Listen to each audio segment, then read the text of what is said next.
Welcome to episode 12 of the Irish Fitness Podcast. This episode is brought to you by supplementsdirect.ie, where you have big brand supplements at low prices.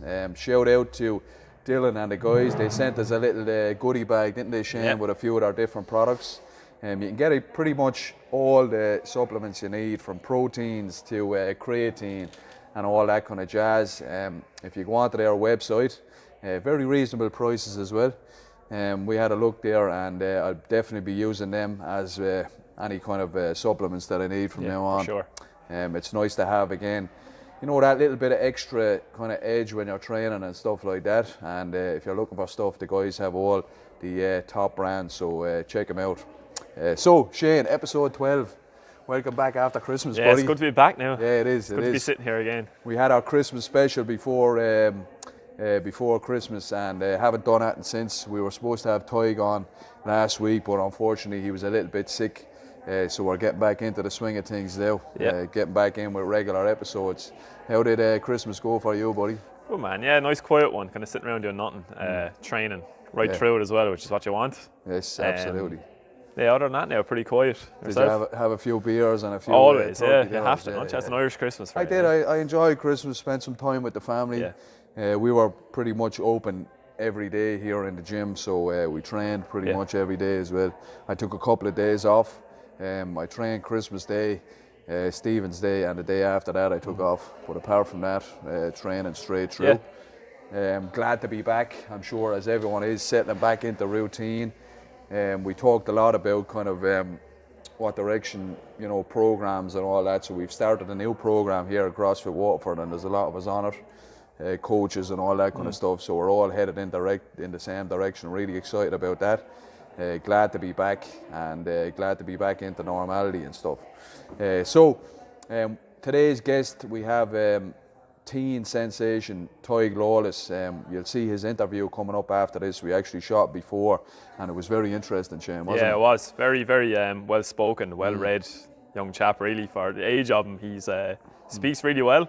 It feels like he's after doing a lot of growing up in the last maybe 2 years. Amazing. From the stuff he's had to been through and all that. So you'll see later on after this, folks, that you know, we had a good chat with him about the mental side of things and the mental game, and he has a lot of kind of good advice even for adults, doesn't he? He does. He's brilliant, because 19 years he's also, he mentioned as well, he's working with a really top coach in training think tanks. So I think he was saying, I think there's a guy called Kyle Ruth, who probably works on their training think tank, Max El Hadj and all those guys. That seem to help him a lot, and he's kind of relaying that information, and you can see he's trying to practice it as much as he can. And yeah, he's very, very interesting young fella to talk to. Yeah, amazing. I think even just asking him one question, he's able to talk for a few minutes about one topic, which is what we want on a podcast. Yeah, he's not like a 19-year-old you expect. If you say something, they would say, yeah, short answers, not Tadgh, no. Nah, but he can delve into things, and you can see he spent a lot of time educating himself in the mental game rather than just the physical, which we all love and we like to do and all that kind of stuff. But spending time being introspective and reading up on, you know, the mental aspect of competitive sport, I think would be a massive plus for any athlete. You know, you don't even have to be trying to go to the games or whatever.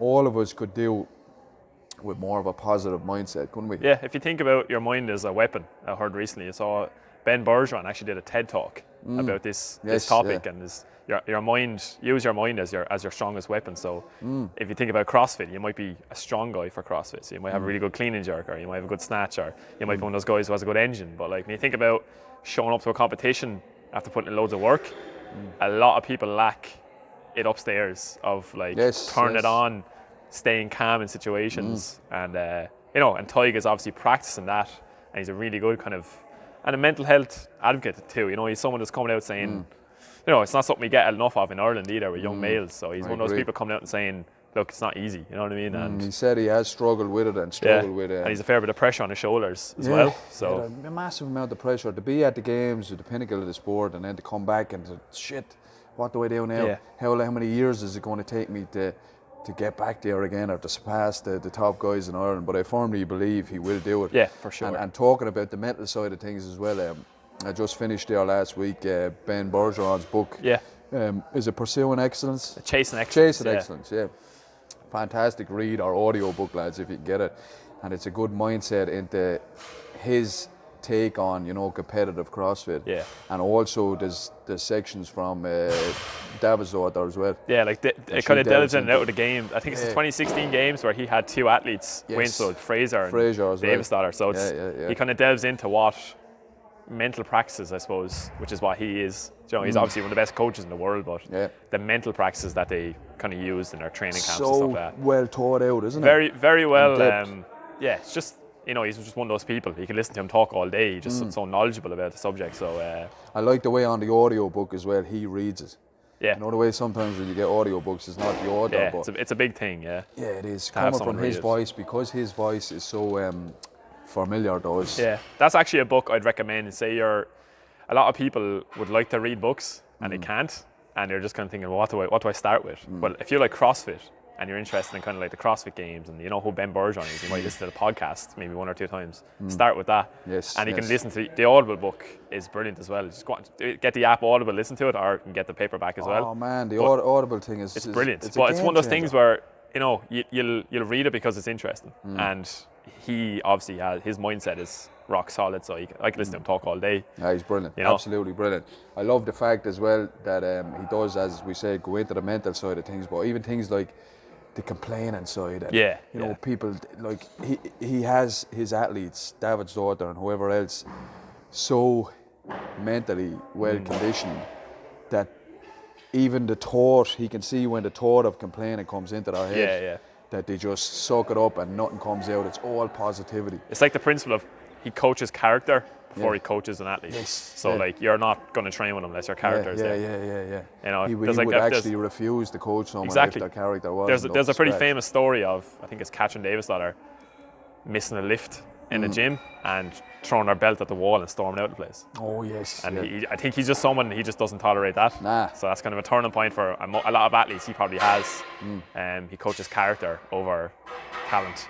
Well, it's an important thing, man. If you don't have the character to be a world champion, then all the physical gifts in the world and the working hard and all that kind of stuff, that's not going to carry you there, is it? And it's like laying the groundwork now for people like Tadgh as well, who are practicing the mental side of it and obviously have the talent too, which is what you need, and the hard work that goes with it.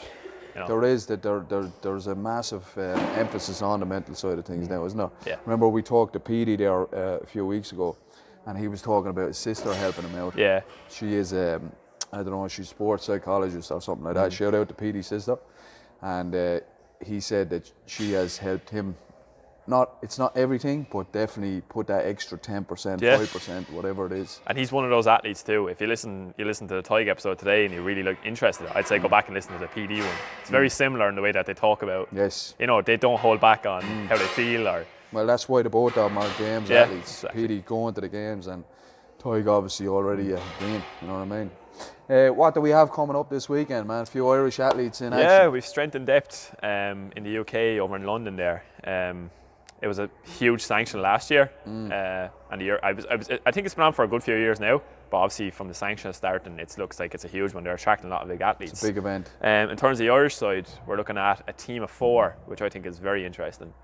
We've Emma McQuaid, Mickey Smith, Army, and then they are teaming up with a girl, Helena Collins, who was on. Team. Yeah, Helena was on the JST Games team. Yes. Oh, okay. Very good. Army is obviously on JST programming, so. That's where the tie comes in between the two of them. That's a serious team, man. That's the Celtic Series. Shout out to Alan Fitzpatrick. Celtic Series winning team. So it was Emma, Mickey, and Army. For anyone who doesn't know, it was teams of 3, 2 males and 1 female. And they also won Emma, Mickey, Army, and who else was on their Filthy 150 team? Emma, Mickey, Army. Someone else good, wasn't it? They won the Filthy 150 on the team a couple of years ago anyway, before it got switched over to a sanction. So it's an absolute dream team, like 3 games athletes, 4 games athletes. 4 games. She's three a lot of experience. And that then, girl, what's it called, 1 team as well. Yeah, games athlete under Stephen Fawcett. Obviously, anyone on that program who's going to go into the games at JST is pretty legit as well. You can kind of count that. And I think you see a lot of the CrossFit games and any kind of sanction as well. That like the separator is usually the women. You know, Yes, and yes. Emma. That always has been the way. Yeah, and Emma's obviously one of the best in the world, Yeah. so you can trust in her.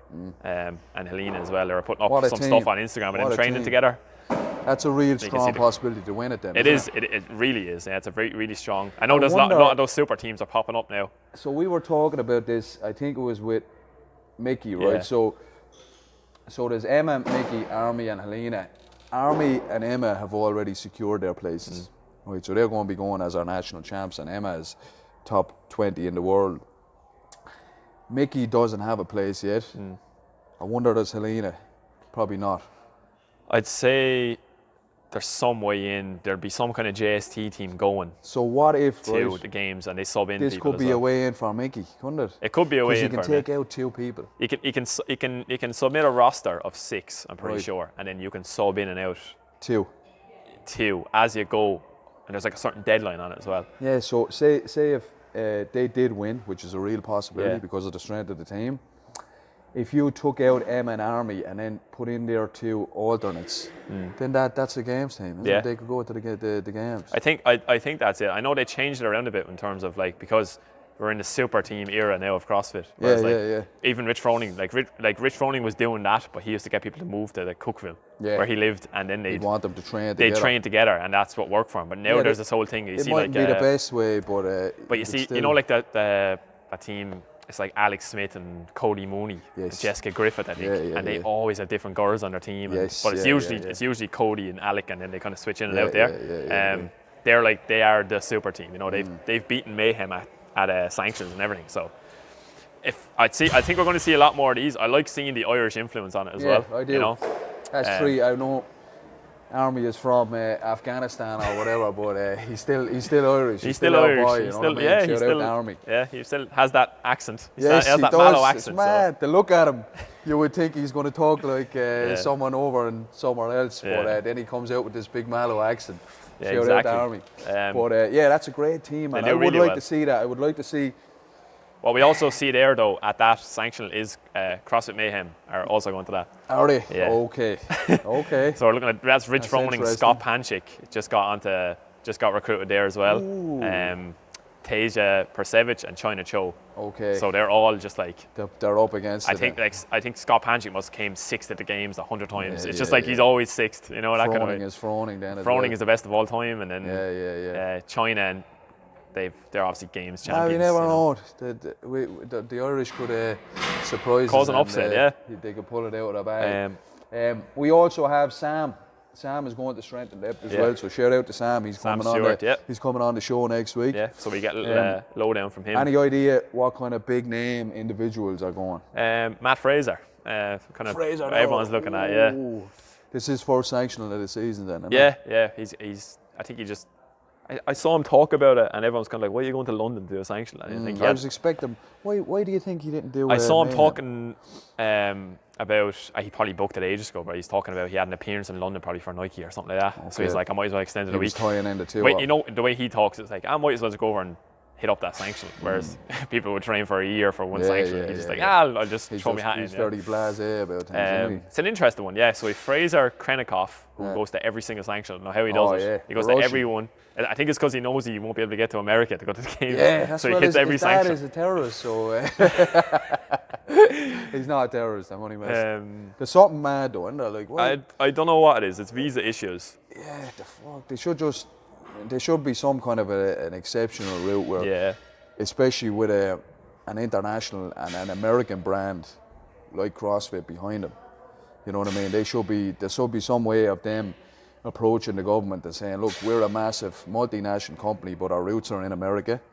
We bring probably millions and millions and millions, generate probably billions at this stage over the last 15 years into the American economy.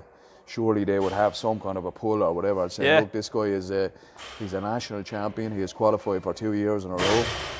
I don't understand it personally. I know it's very, you know what the USA can be like now. It's very, very strict on who they let in and who goes out. They won't let me in. Yeah. I think it's when you're. I think he might have said before he comes through when he was at the Filthy 150. Tommy Marquez, I think, was interviewing him. He said I think he came through customs a lot of times to America, Roman. So they probably just don't trust Okay. someone coming in and out. And then there might be that hint of, he's Russian as well, and there's always that thing between Russia and the USA. But like, who knows? That's just us guessing, really. It's unfortunate. Maybe this year they will sort it out. Yeah. Fingers crossed. Other athletes then. Lucas Holberg, who podiumed at the games before. I think Hayley Adams from CrossFit Mayhem. So basically everybody from CrossFit Mayhem is going. Yeah, the whole crew. Is Tilmy? No, she just won the Mayhem Classic. I'd say she's taking a break now. Make the trip she doesn't even need to punch her ticket. She has it through the Open as well. So I wonder how many she will do this year. How many? She's big into the sanctions. You'd have to think a lot of them are going to hit up Rogue. Because that's that's like regionals time of year, and it is the games. It's just a smaller version of it. And the events are very good too. Yeah. They're very well programmed, and the campus at Rogue looks absolutely amazing. I say they all love going there. They're all sponsored by Rogue, a lot of them too. I can't wait to see the legends again this year. Yeah, brilliant. Yeah. I think Miko Salo is going back again.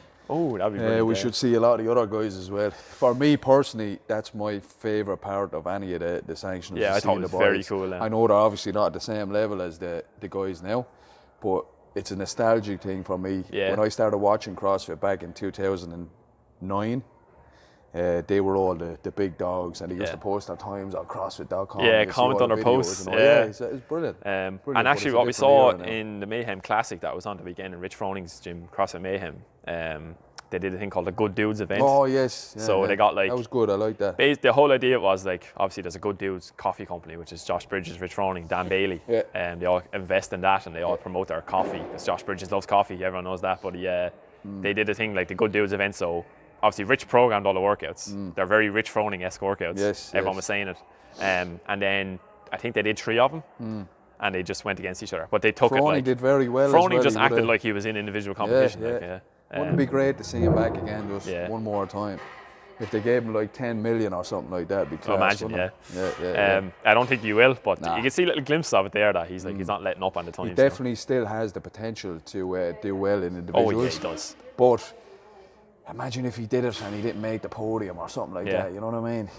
He would have to be in it to win it. That's his mindset though. Like he's not like 1 foot in. No. He's if he like I remember him saying before, it's a really good quote. He's like, for years, for like 5 years, I woke up, like I went to bed and woke up to win the CrossFit Games. And now, I don't know how many kids he has. It's like he has another kid every month or something like that. He has about 3, I think he has 3 kids or something. About 17 by the looks of it. And they adopted like 3 kids, so I'd imagine the team competition is still obviously takes a lot, but he's Rich Froning, so he can balance it. But individual, it seems like a whole other thing. And he can make the picks as well, and because it is a team, he can bring him to his place, and he has the luxury of just training in that barn. Fraser's there sometimes. Toomey lives there as well now. So they're all, it's this melting pot. So there's no better environment between his pedigree as an individual champ and obviously as the team champ then as well. It's like a melting pot. So I don't think any other team in the world has that advantage of all living together. I've never seen like in any sport, I never heard of it in any sport ever, to be honest. All the best of all time of the sport. Like the greatest people of all time in the sport are Rich Froning, Matt Fraser, and Tia Toomey. Like they're literally the goats of the sport, and they all live in the same town and train together. Like they never really get that. Olympic kind of a training centre. That's what it's like. It's like they made their own one in the town, and then you have more people kind of are going there. You know what I mean? It's like it is CrossFit. Like it's like the mecca of CrossFit down there. If you want to be the best of the best, you have to train with the best of the best. I think steel sharpens steel. Exactly. Yeah. That's what it looks like anyway. If you hear about like, you can imagine Fraser and Toomey training together. What that looks like. Like Tadgh was saying, you'll see later on in the video about being in Rob Flanagan's. Yeah. Like you'd see the videos of just that. Environment. When they're all training together like that, and we've had it over here over the years as well. There's something special about being in the room with a load of other good athletes that you're pushing yourself on, and everyone is feeding off each other's energy. Even the day we had the lads down for the Christmas special. Exactly. You know, the lifts and stuff. A little bit of competitiveness in there. Yeah. It felt like there was that extra kind of a lift. Yeah. You know what I mean? And I think that's what is experienced in Mayhem on a daily basis. And in that Mayhem Classic then, I thought some of the workouts were brilliant. To me, it looked a bit over-programmed because Rich Froning, I think, walks up to a whiteboard every day. He doesn't program in advance. He walks up to a whiteboard and writes up, what do we do today? Usually a million GHD sit-ups or whatever. But he programmed some crazy chipper workouts as well. There was like at least 2 or 3 chipper workouts in the event itself. Usually you get like CrossFit events, you get 1 chipper and you might get a strength piece. But it looks like you can kind of count some of them that they were nearly all chippers. You know the way he programs. But we saw Tia Toomey just took the competition from the start and kind of ran away with it. I think she won the run. There was a 5-mile run through the mountains in Tennessee, which took like an hour. I think she won Smashed that. it. Yeah, Smashed Chandler Smith did well in that too. It's hard to see anyone catching her anytime Yeah, soon, and she even said like I think she was saying then I don't feel it's not the fittest I've ever felt. Whereas like if you saw her like working away on some of those workouts, there was one girl. I mean, there was Christy Ermo was at it too, who was a games athlete, and another girl, Danielle Brandon, who I was impressed with, that were kind of giving her the run. I think that Danielle girl even beat her in a workout. It's like squat snatches, really heavy squat snatches, and then that kind of gave Tia a kick up the arse, and she's like, right, I'm gonna turn it on now. Yeah. Terrifying that, like, she's definitely the Fraser of the females. Yeah, and she just has that, like the switch in her mindset was crazy. Yeah. Between what she was like when she was coming second at the games rather than winning. You know, the win was kind of like, or coming second to Catherine as well. And there was that little thing between her and Cara for a few years as well. That's coming, right, like literally a hair between the two of them. Yeah. And I think there was just one big switch in mindset and how she kind of saw herself, and then all went from there. Obviously training with Matt Fraser. She done the right thing as well. She moved to Cookville. Yeah. And to be surrounded by the best of the best. Yeah. It's just a mecca. I heard somebody said about the tax breaks or something there as well. Yeah, I think the tax. Was that you? Yeah, there's some the states in America that just lower income tax. Okay. So you think you're going to the CrossFit Games, earn 300 grand. Yeah, how much that 300 grand are you getting if you live? There's a big chunk of it taken away from you. Like I know Fraser's he's from somewhere up the northeast. I think it might be Vermont, somewhere like that, up above New York. I think they might have the highest. So you can imagine 300 grand from winning the CrossFit Games. You might not keep a lot of that, you know. No, you want to keep pocket as much obviously as possible and stuff. Yeah, that's cool. So that was the Mayhem Classic Strength and Depth. Best of luck to our Irish athletes competing this weekend. Emma, Mickey, Army and Helena as well, and then obviously Sam as an individual. Up after the break, as I said before, we have Mr. Tadgh Lawless on. He's going to be giving us a rundown on everything from training to mindset and his plans for the future. So we'll see you after the break. And today's guest, we have Teen Games sensation, Mr. Tadgh Lawless. Tadgh, how are you doing, buddy? Thanks for coming on the show. Oh, good, yeah. Thanks, good. No bother. Good stuff. We had a few technical difficulties starting off there, didn't we? But we eventually got you up on screen and hooked up. Yeah, it took a while. Good. Appreciate you coming on the show, man. As I said, I'm sure you're very busy with training and all that. I know Saturday is a good day to train, so as I said, shout out for coming on. How's training been going for you over Christmas and whatnot? It's pretty much non-stop. I'm in the middle of the German Throwdown qualifiers now, so brilliant. Just prepping for that. I was brilliant. Good stuff, Shane. Yeah, Tadgh. So man, we'll get straight into it then. So you've obviously had a good experience in CrossFit already. In a young age you are. Do you want to give us an intro to how you got into the sport, maybe stuff you were doing prior to it, who actually got you into it in the first place? Yeah, so I was playing Gaelic beforehand, and then I started getting a little bit more competitive, and we're doing the strength and conditioning training and stuff like that, and kind of took a little bit more to that than the sport itself. And then I started asking my brother, could I go to the gym with him and stuff like that. And then he brought me up to Rob's then, from where I just started there. Brilliant. And did the competition thing kind of start pretty soon after that, or was it just going to classes and stuff? Yeah, I done my first competition in Bray in CSB out with Alan Cherry there, and that was the first intro to that. And then that was in about July, and then from there went on to the first Open, and yeah. It's all history from there. What year was that, Tadgh? What year were you in when it was your first Open? 2016, I think it was. 2016. And how old did you say you were? Were you 14 when you did your first one? Oh, it was 14 when I done that competition in Bray, and then 15 when it came to that Open. Nice one. That was a good Open, a good year. And yeah. Previous to CrossFit, what kind of sport and background did you have? You were obviously very athletic going into it. Yeah, it was just pretty much Gaelic and hurling. That was it, really. Had you had any experience with lifting weights or anything like that, or just?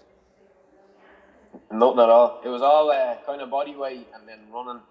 But I remember before I went to the gym, I was doing a lot of weightlifting, but it was more like with a curl bar in my bedroom. Nice one. My brother was fucking having a heart attack when I was doing that, but so he had no choice to take me up to the gym then. The usual kind of teen startup, you get the old Argos barbell set, isn't it? Do you remember that set? Yeah, it was like that. I had one myself. I had a bench in one of the rooms in the house, and all the plastic weights full of concrete and cement. Yeah, that was it. And your brother is Craig. How old is Craig? What's the difference between ages between the two of you? Craig is 25 now, I think. 25. I'm not actually having a fucking... Yeah, he's about 25. But, there's a bit of an age gap, but you wouldn't really think it. Yeah, he's a good athlete, Craig. How's he doing? I haven't seen him on the scene lately. He's all right. He's over in New Zealand now at the moment. Very good, very good. Yeah, I would like to see him back on the comp floor eventually. He's a great athlete. And how long was he? He was in Rob's previous, I think, wasn't he, to you going up there?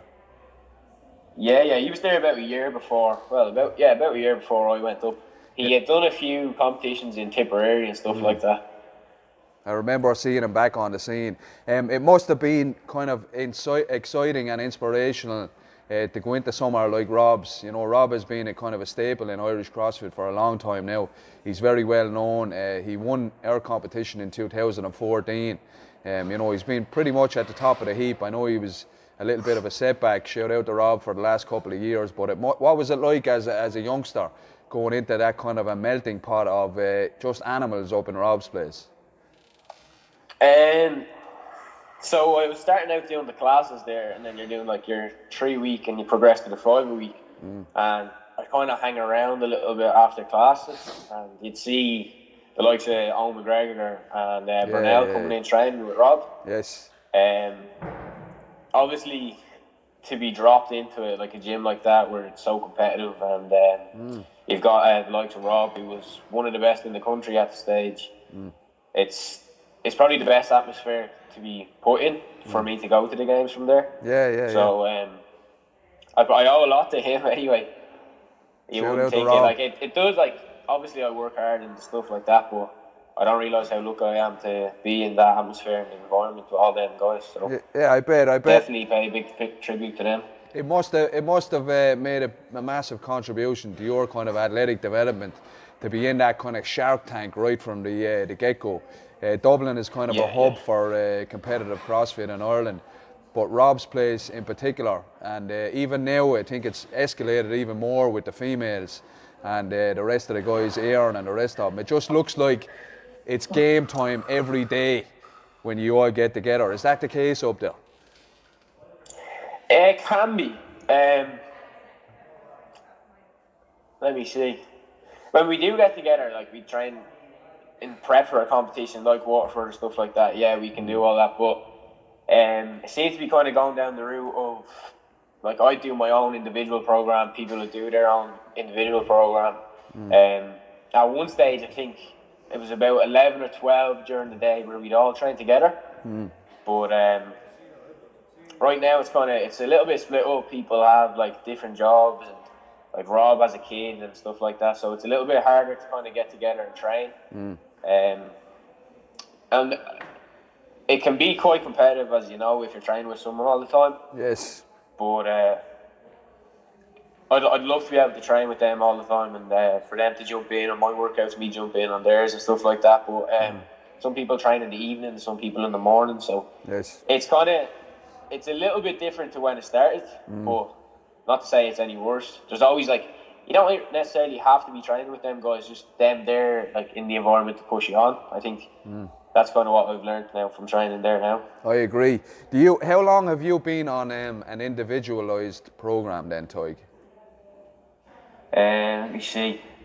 So I done that first open in 2016, and then I went away to Milan. When I came back from Milan then in like November 16, I jumped on Neil's program. Yes, system. Rob had, shout out to Neil. System. So Rob had kind of been giving me and then his younger brother Dano a little bit of like individual stuff, before that, and then from there, like we kind of all diverted towards going on with Neil, and then just progressed from there, obviously. And what program do you follow currently? What are you on at the moment? So my coach is Kyle Root, and he's with TTT, so the training think tank. I don't know if you know them guys, but they're like the likes of Travis Mayer, and I also work with them. So I'm quite lucky to be working with them. It's individualised. It's Neil or Kyle's a very good coach.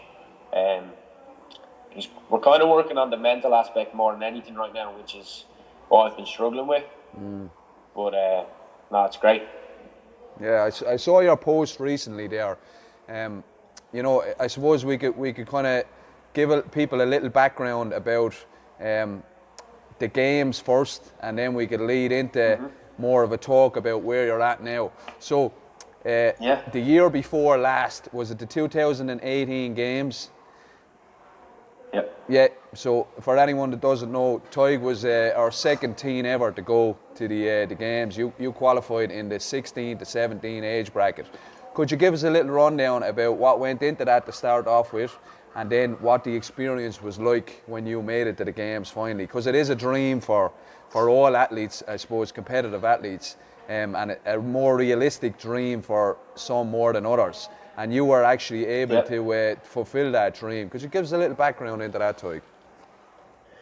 Yeah, so I was kind of knocking on the door for the past 3 years when I was doing the Open. So I came 15th the first year that I'd done it. Then it was like 45th or something the second. Then you kind of know that you have that opportunity to make it. So things start getting a little like dropped, like going out with friends and like the studying for school and stuff like that. And I was focused a little bit more on making it to the games. And then that final year that I did actually make to the games, the first workout came second worldwide, so I was on a high, and the dreams were I could see them a little bit more clearer now. And then took a little bit of a downfall, and I was sitting in 25th after that Open. Went up north to do the online qualifiers with Neil, and then we jumped it up to 18th. When I got that email, I was afraid to open it or look at the leaderboard or anything like that, because I didn't want any disappointment. But luckily it turned out all good. So I was doing my leaving cert the same year, and kind of didn't really study for that, and I was just training 2-3 times a day. Yeah, I'm not surprised you didn't study for that. Hey, how did you do in that leaving cert? Not too bad, actually. Okay. Better than I thought I would have done. That's good. No. That's good. Yeah. It doesn't really matter now, but sure, look. Yeah. And so you were training for that through the leaving cert. That must have been a lot of pressure, obviously. And what happened from there? Yeah, so I was training with Rob. Like, we were training partners 3 times a day, and that was actually on the lead up to Waterford that year that he won as well. So brilliant. We were obviously doing some pretty good training at the time. And then myself, Rob, and my brother Craig went over to Chicago. From there, we went to Madison and went to the games. And like, it's an unreal experience. Like you can't even imagine what it's like, pretty much. So, yeah. And where did you finish up then, Tadgh, over there? I know you had 14th. Brilliant. That's unbelievable. So you actually improved on your placing from the Open then. Yeah, we jumped it up every step of the way. Excellent. And did you get to meet any of our heroes while you were over there? Any of the big dogs?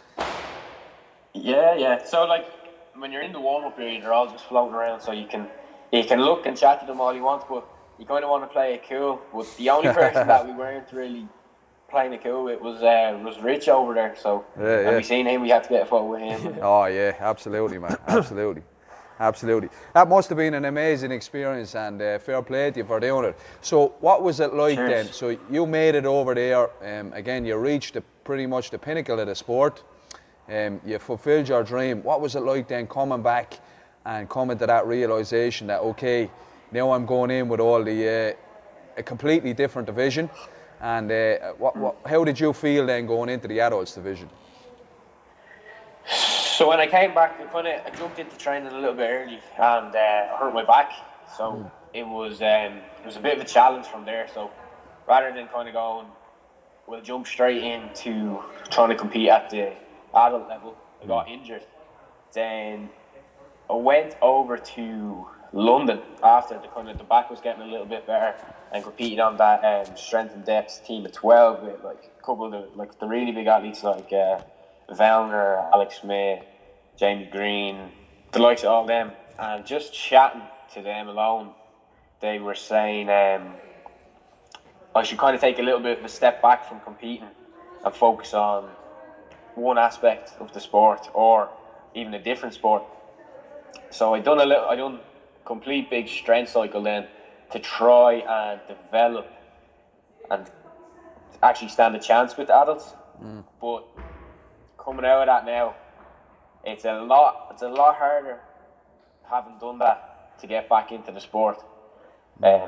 Just from being a little bit heavier, and then you're not in that pain cave a lot and haven't been doing a lot of competing. So it's quite hard getting back into it now, but once you're at the top of that sport and you see what it's like and you experience like the buzz and everyone's like saying well done and everything like that, to be coming back and realise it's gonna be 4 or 5 years until you get there again. It's quite hard. So that's where like Kyle comes in really well, and he's saying it's gonna be a process getting back there. It's more mental than anything, really. Yeah, I bet it is. And does Kyle help you with the mental side of things?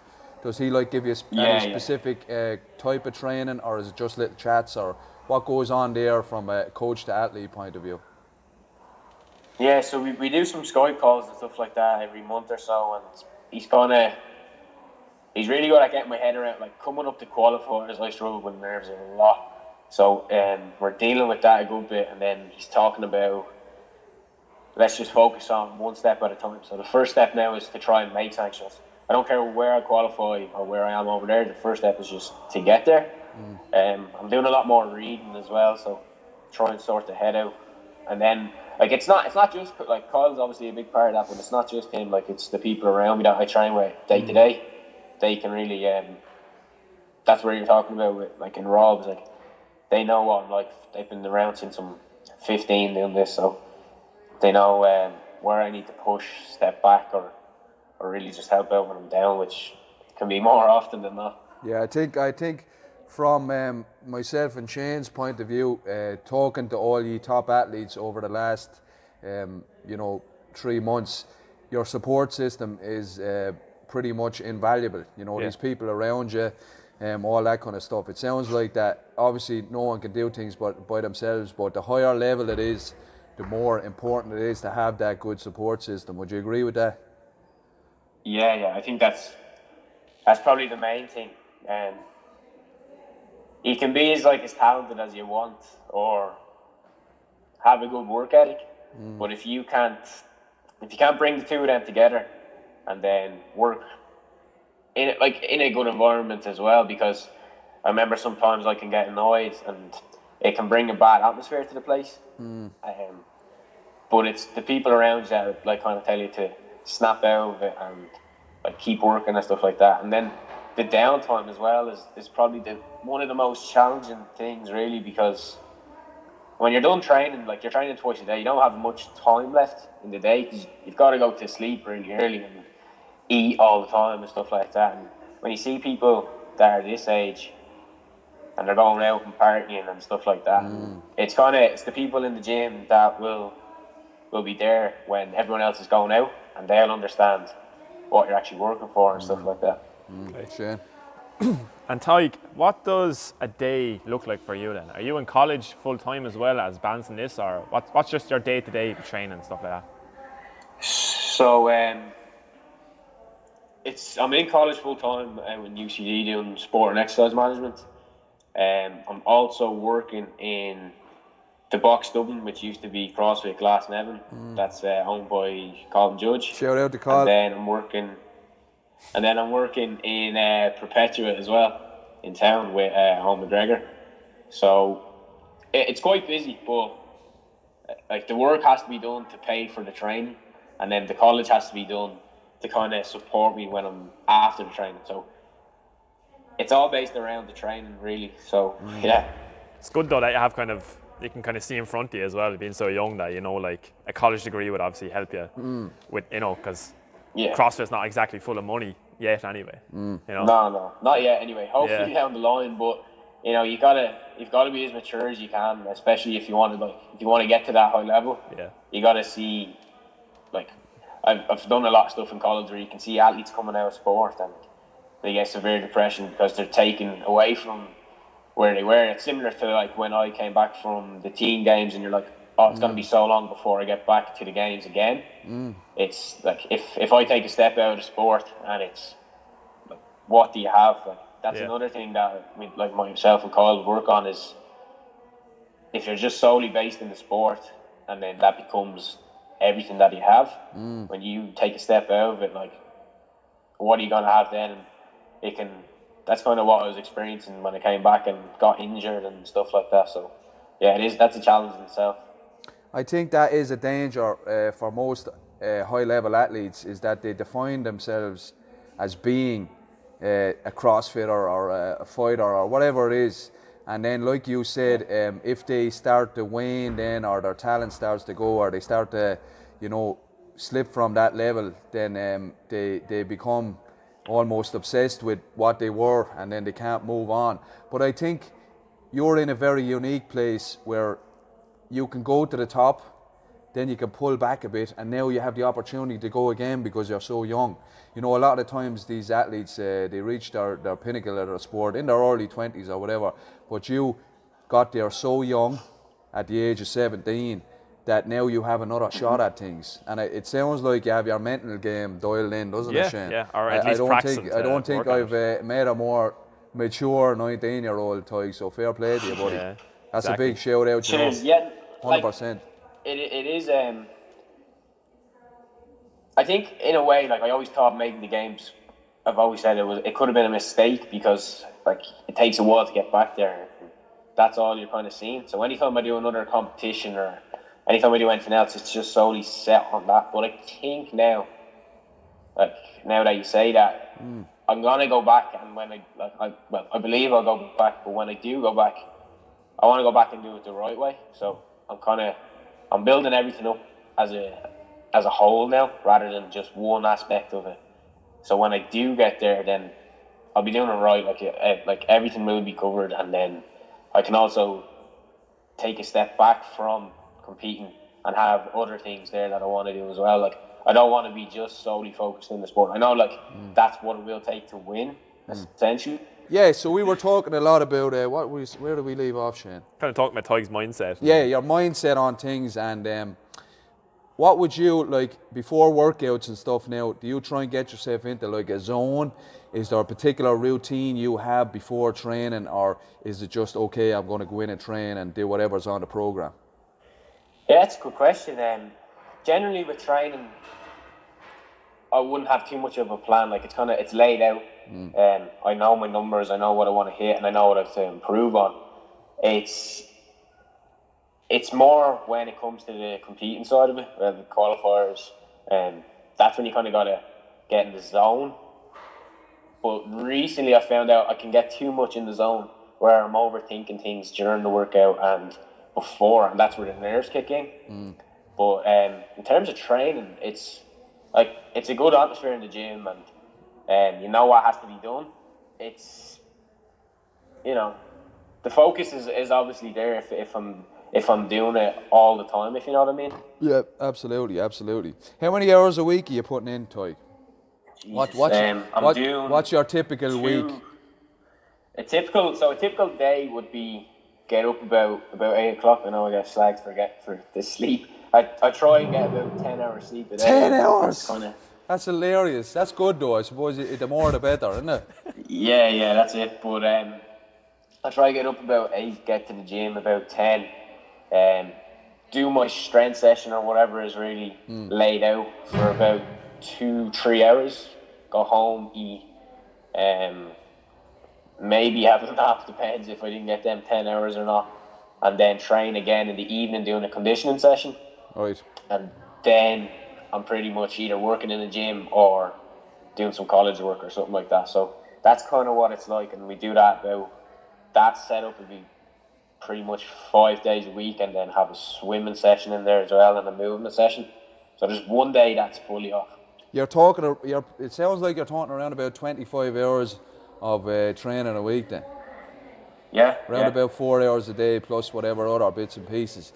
And in terms of recovery, what do you do? I know you get regular physio visits and stuff like that. What else do you do? What's the physio visits? How many times a week or a month?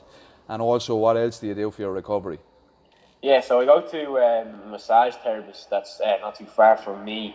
I go there nearly twice a month just to try to get some work on.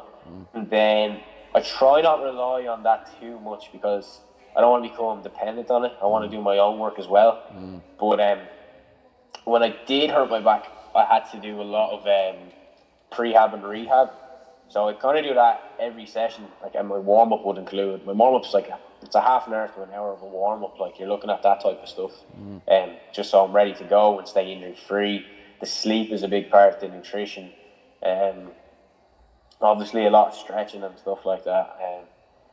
And then again, it's just kind of being aware, like where the limits are, and try not to do anything stupid. And if you do get hurt, then lay back off it. Like, I'm 19. There's not much of a rush for me to put myself in that position to risk getting injured, if you know what I mean. I agree. Yeah.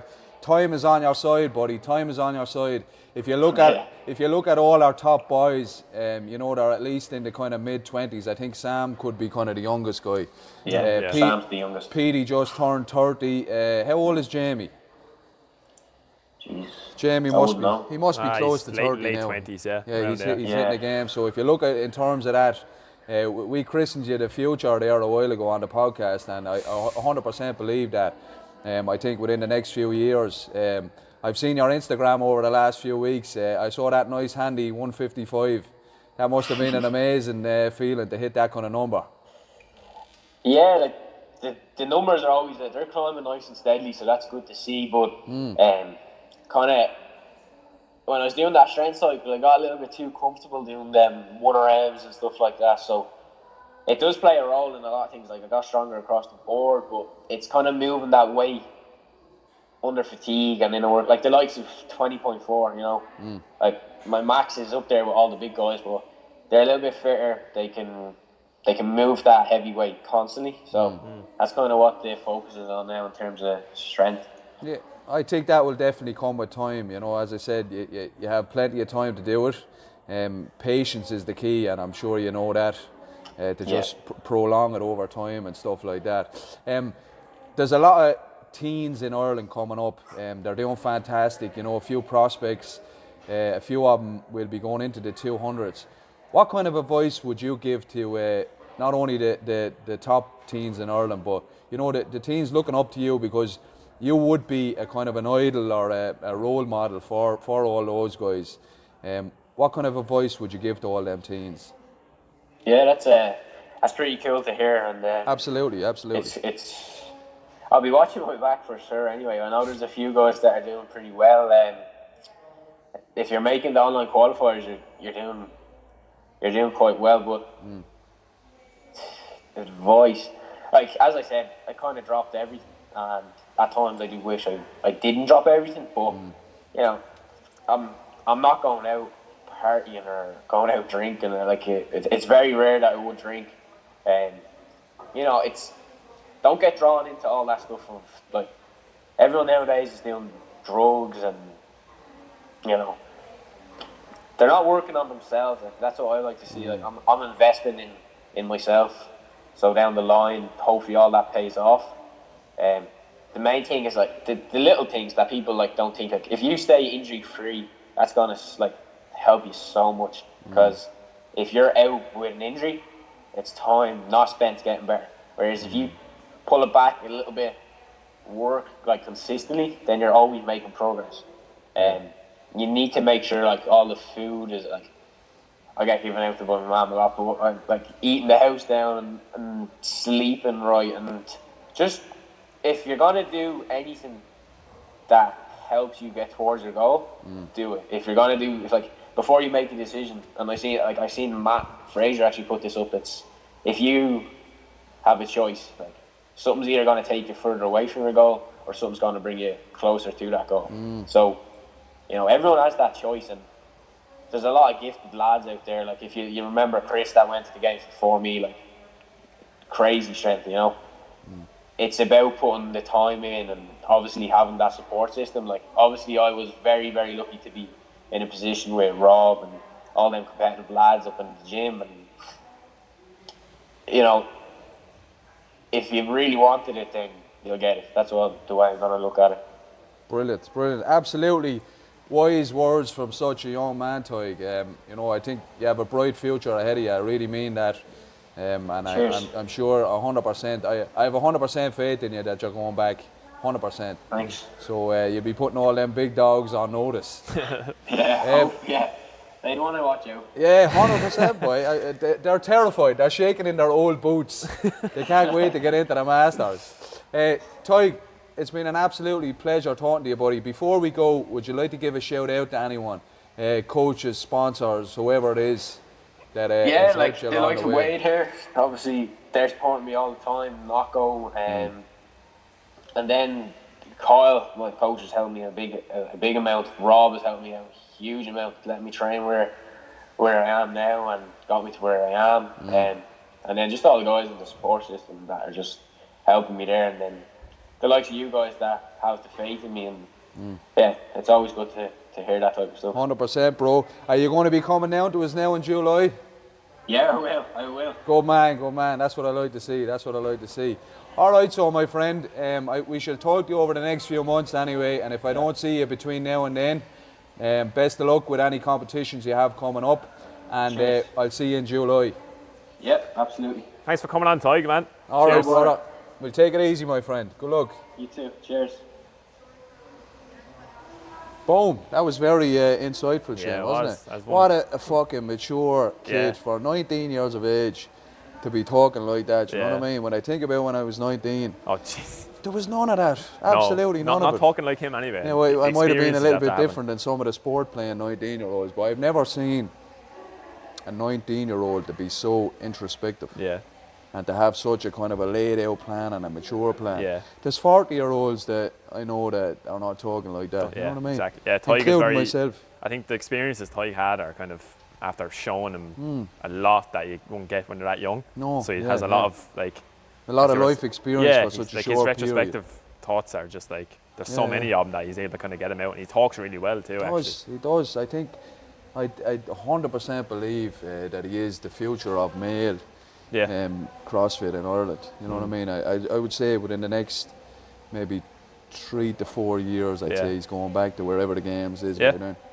And the way he's going now, the performance, the way he's dialed in all the rest of the stuff. I'm sure all the rest of the boys are the same, but the fact that he is so young, I would like to see Mickey, Sam, and Petey and Jamie when they were 19. Yeah. It'd be interesting to see. They wouldn't even know what CrossFit was, probably. They probably weren't. No one did, but that was a really good chat. I really enjoyed it. Shout out again to Tadgh.